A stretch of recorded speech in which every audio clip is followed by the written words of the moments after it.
Assalamualaikum warahmatullahi wabarakatuh. Selamat datang di presentasi ujian akhir semester mata kuliah Fisika Teknik. Yang saya hormati, Ibu Seta Samsiana, STMT, selaku dosen pengampu.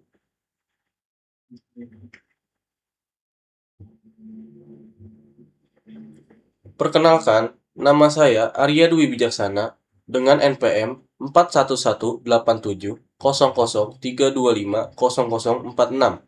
Saya adalah mahasiswa Program Studi Teknik Elektro Reguler B. Pada kesempatan ini, saya akan mempresentasikan analisis fisika teknik pada tiga studi kasus, jembatan ponton, rangkaian lie detector, dan sistem pengkabelan distribusi. Kita masuk ke pembahasan pertama, yaitu prinsip mekanika pada jembatan ponton. Secara konsep, jembatan ponton adalah jenis jembatan mengapung yang menggunakan perahu atau pelampung, disebut ponton. Sebagai tumpuan utamanya, bukan tiang-tiang pancang yang menancap ke tanah. Teori dasar yang bekerja di sini adalah hukum Archimedes, yang menjelaskan bagaimana benda bisa mengapung di atas fluida. Analisis penyelesaiannya adalah sebagai berikut. Setiap ponton yang berada di air akan memindahkan sejumlah volume air. Sesuai hukum Archimedes, berat air yang dipindahkan tersebut menghasilkan gaya apung yang arahnya ke atas. Rumusnya adalah F apung sama dengan P kali G kali V. Agar jembatan aman dan stabil, kita harus memastikan keseimbangan gaya, di mana total gaya angkat ke atas harus lebih besar atau sama dengan total berat jembatan ditambah beban kendaraan yang lewat di atasnya. Oke, kita lanjut ke topik selanjutnya. Selanjutnya, topik kedua mengenai prinsip kerja lie detektor sederhana. Alat ini bekerja berdasarkan prinsip resistansi kulit atau galvanic skin response atau disingkat biasa dengan GSR. Teori dasarnya adalah hubungan psikologis dan fisiologis.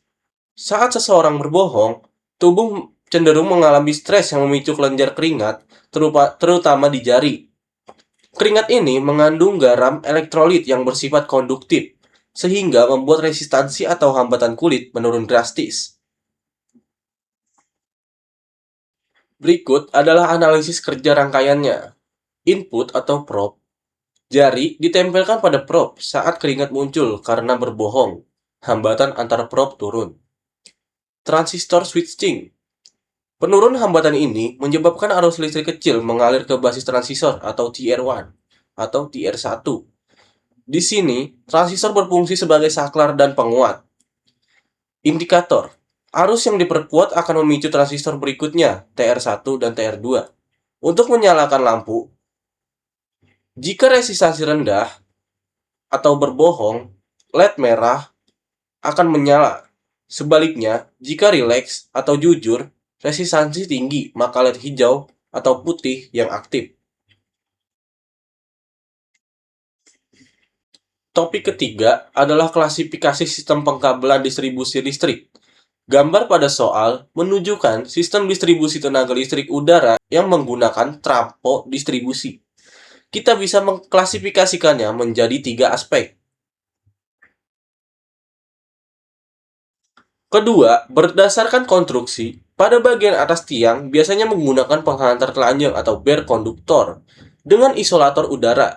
Sedangkan kabel yang terlihat terpilin di bawah trafo adalah kabel berisolasi, seperti kabel twisted pair atau LVTC untuk disalurkan ke rumah warga. Ketiga, berdasarkan penggunaannya, ini adalah bagian dari jaringan distribusi.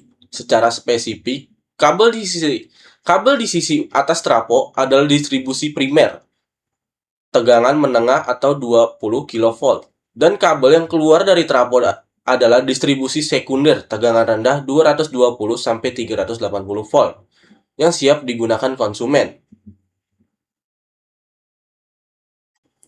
Oke, kita masuk ke kesimpulan. Sebagai kesimpulan dari analisis ini, satu, mekanika jembatan ponton adalah aplikasi nyata keseimbangan gaya apung air untuk menahan beban berat. Dua, elektronika lie detector membuktikan bahwa parameter fisik tubuh seperti resistansi kulit dapat diubah menjadi sinyal listrik menggunakan transistor. 3. Kelistrikan. Pemahaman klasifikasi pengkabelan sangat penting untuk menentukan efisiensi, keamanan, dan fungsi distribusi energi listrik ke masyarakat.